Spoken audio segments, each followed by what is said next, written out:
ঘুগনি তো আপনারা অনেকে অনেক রকম বানিয়েছেন। এই সিক্রেট মশলা দিয়ে একবার এই ঘুগনি বানিয়ে দেখুন, কথা দিচ্ছি খেতে অসম্ভব মজার হবে। আসসালামু আলাইকুম, আমি রহিমা। হিমা কিচেনে আপনাদের সবাইকে অনেক অনেক শুভেচ্ছা জানিয়ে শুরু করছি। আমার আজকের রেসিপি হচ্ছে ঘুগনি। তো চলুন দেখে নেওয়া যাক কীভাবে এই রেসিপি আমি তৈরি করি। তো প্রথমে এখানে 300 গ্রাম মটর সারা রাত আমি ভিজিয়ে রেখেছিলাম, বা 7-8 ঘন্টা। পানি বদলে খুব ভালোভাবে পরিষ্কার করে ধুয়ে নিয়েছি। এবার এখানে নিয়ে নিয়েছি দুটো বড় সাইজের আলু। আমি পরিষ্কার করে ছিলে ধুয়ে কেটে নিয়েছি। তো আমি এইভাবে কেটেছি, দেখতেই পাচ্ছেন। কুকার নিয়ে নিয়েছি, এর মধ্যে আলুগুলো দিয়ে দেব। মটরও দিয়ে দিচ্ছি, এখানে লবণ দিয়ে দিচ্ছি। এখানে আমি লবণ দিয়ে সেদ্ধ করব। এর মধ্যে অল্প পানি দিয়ে দিচ্ছি। এবার ঢাকনা বন্ধ করে 3টে সিটি দিয়ে নেব। গ্যাসের চুলা অন করে কলাই সেদ্ধ করে নেব।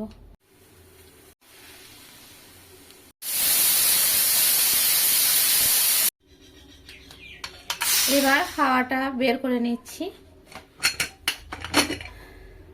দেখুন কত সুন্দরভাবে আলু ও কলাই ভালোভাবে সেদ্ধ হয়ে গেছে। আপনাদের তুলে দেখাচ্ছি। একদম খুব সুন্দরভাবে মটর সেদ্ধ হয়ে গেছে। একটা ছিদ্রযুক্ত পাত্র নিয়ে নিয়েছি, কলাইগুলো এর মধ্যে ঢেলে নিচ্ছি। আলুগুলো একটা পাত্রে উঠিয়ে নেব।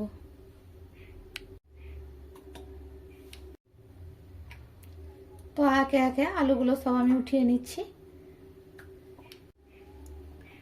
এবার এটা হালকা করে এভাবে ম্যাশ করে নেব, পুরোপুরি করব না।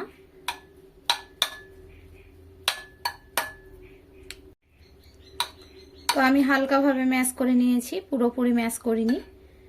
তো কেউ চাইলে এগুলো ছোট ছোট আকারে কুচি করে সেদ্ধ করে নিতে পারা যায়, তবে এভাবে দিলে ঘুগনির গ্রেভিটা খুব সুন্দর আসে। গ্যাসের চুলা অন করে একটা কড়াই নিয়ে নিয়েছি। কড়া গরম হয়ে এলে এখানে দিয়ে দেব 2 টেবিল চামচ সরষের তেল। তেল গরম হয়ে এসেছে, এখানে দিয়ে দেব একটা বড় সাইজের পেঁয়াজ কুচি করে রেখেছি, লম্বা লম্বা করে দিয়ে দিলাম। ব্রাউন করে একটু ভেজে নিচ্ছি। এই রেসিপি ফলো করে আপনারা বাড়িতে একবার অবশ্যই ট্রাই করবেন, দেখবেন আপনার প্রশংসা না করে কেউ থামবেই না। কয়েক সেকেন্ড পেঁয়াজটা ভেজে নিয়েছি।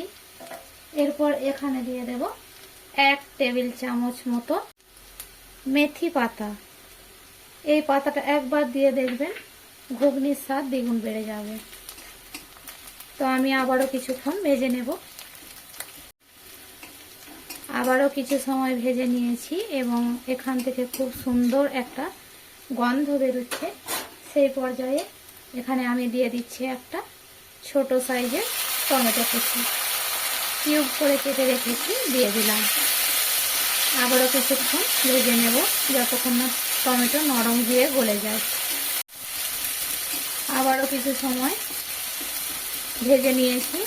টমেটোটা অনেকটাই গলে নরম হয়ে গিয়েছে। দিয়ে দেব এখানে আদা রসুনের পেস্ট উঁচু করে 1 চামচ। আদা রসুনের গন্ধটা চলে যাওয়া পর্যন্ত আবারও কিছু সময় এটাকে রান্না করে নেব। কিছু সময় ভেজে নিয়েছি। এবার দিয়ে দিচ্ছি এখানে কাঁচা লঙ্কা কুচি 2, 1 চামচ হলুদ গুঁড়ো, 1/2 চামচ ঝাল লঙ্কা, 1 চামচ জিরের গুঁড়ো, 1 চামচ ধনে গুঁড়ো, কাশ্মীরি লঙ্কার গুঁড়ো দিয়ে দিচ্ছি 1/2 চামচের একটু বেশি। দিয়ে দিচ্ছি লবণ স্বাদ মতো। আমি আগে লবণ দিয়ে কলাই সেদ্ধ করে নিয়েছি, তো সেই জন্য বুঝে লবণটা দেবেন। এবারে এখানে কিছুটা পানি দিয়ে মশলা খুব ভালোভাবে কষিয়ে নেব।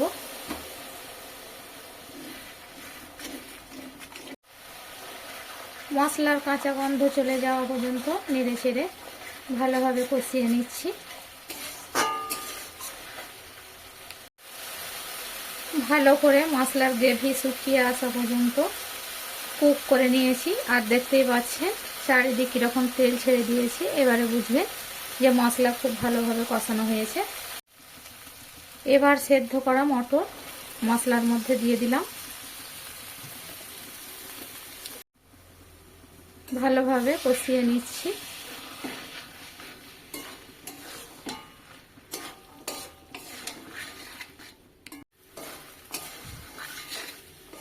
কয়েক মিনিট কলাইগুলো দিয়ে ভালোভাবে কষিয়ে নিয়েছি, দেখতেই পাচ্ছেন।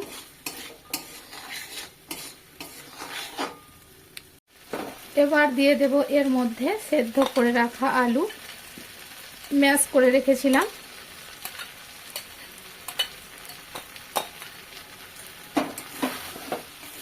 ভালোভাবে আবারও কষিয়ে নেব।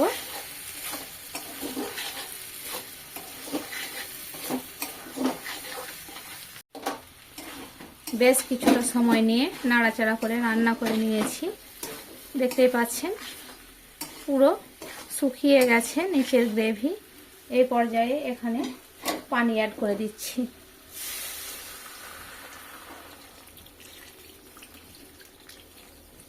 সব কিছু সেদ্ধই আছে, জাস্ট কয়েক মিনিট ফুটিয়ে নেওয়ার জন্য এখানে পানি দিয়ে দিলাম। তো এখানে গ্রেভির জন্য আমি 1.5 কাপ পরিমাণ পানি দিয়ে দিয়েছি, আপনারা কম বেশি করে নেবেন। তো এবারে আবারও কিছুক্ষণ এটাকে রান্না করে নেব। গ্রেভি অনেকটাই শুকিয়ে এসেছে।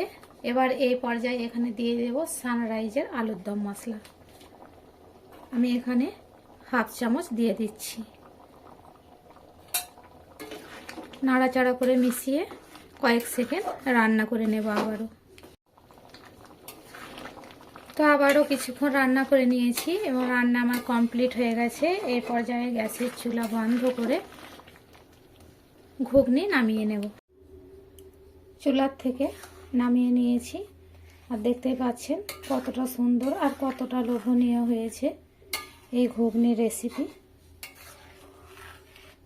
তো কিছুটা ঠান্ডা হলে আপনাদেরকে পরিবেশন করে দেখাচ্ছি। এবার সার্ভিং বলে সার্ভ করে নিচ্ছি।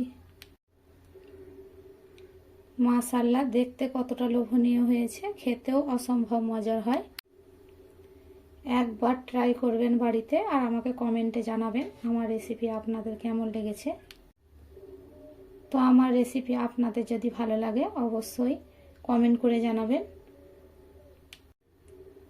আর ভিডিওতে লাইক দিয়ে চ্যানেলটি সাবস্ক্রাইব করে পাশে থাকার অনুরোধ রইল।